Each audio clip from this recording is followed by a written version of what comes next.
Bonjour, je ne pourrai pas malheureusement me rendre à cette conférence sur philosophie et développement personnel. Mon emploi du temps m'en empêche. Mais j'espère qu'une vidéo, un enregistrement vidéo me permettra ultérieurement d'en prendre connaissance. Comme tu le sais, j'ai établi presque, enfin c'est une hypothèse, toutes ces choses-là, bien sûr, ce sont des tentatives, des essais, mais en tout cas, estimons qu'une hypothèse ait été établie selon laquelle l'hypothèse d'une loi de développement, hein, et cette loi est celle-ci, c'est-à-dire que l'archivage, les enregistrements de nos expressions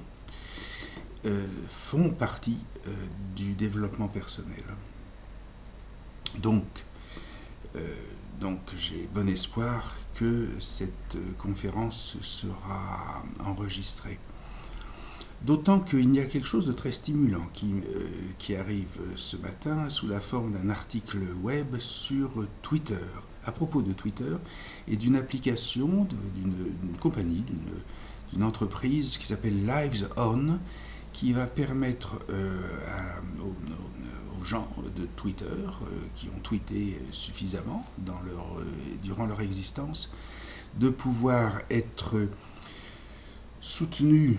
et prolongés par l'intelligence artificielle et continuer donc à intervenir et à progresser, à se développer, à développer ce que j'ai par ailleurs appelé un avatar permanent. Hein.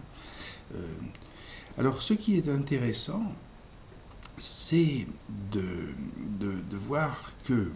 ces enregistrements que font Twitter, enfin que propose Twitter et d'autres compagnies, je pense que Facebook va s'y mettre aussi, et Google, tout cela donc a été a été installé, établi depuis donc une quinzaine d'années, hein, puisque donc c'était ce que j'avais fait à New York, et l'on voit que ce que j'ai appelé, enfin ce qu'à présent j'appelle donc ces unités cybernétiques de mémoire, hein, de personnes physiques, ces UCMPP, ont montré déjà une forte dégradation, une forte réduction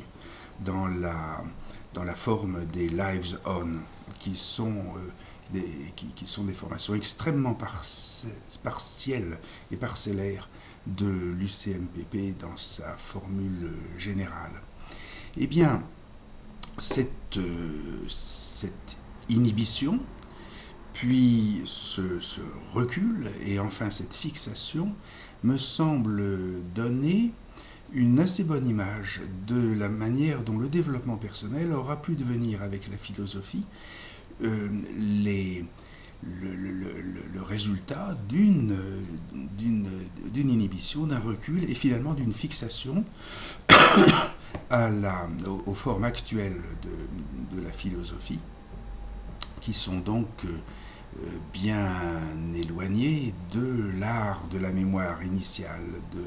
Simonide de Chéos et à la fondation de cette Athènes en 500 avant Jésus-Christ. Hein. Et donc, une discussion hier, par ailleurs, soulignait bien ce fait que notre développement procède du fait de cette mise en recul, procède de manière inconsciente, à proprement parler, parce que c'est peut-être ça dont il s'agit quand on parle d'inconscient. Et que même si Lives On a à peu près 7000 adhérents aujourd'hui, en fait, ces mémoires, ces UCMPP, commencent à se faire par millions, mais involontairement. Tandis que notre soi-disant volonté prétend au développement personnel qui en fait n'est qu'une fixation à une absence de mémoire, hein, en fait.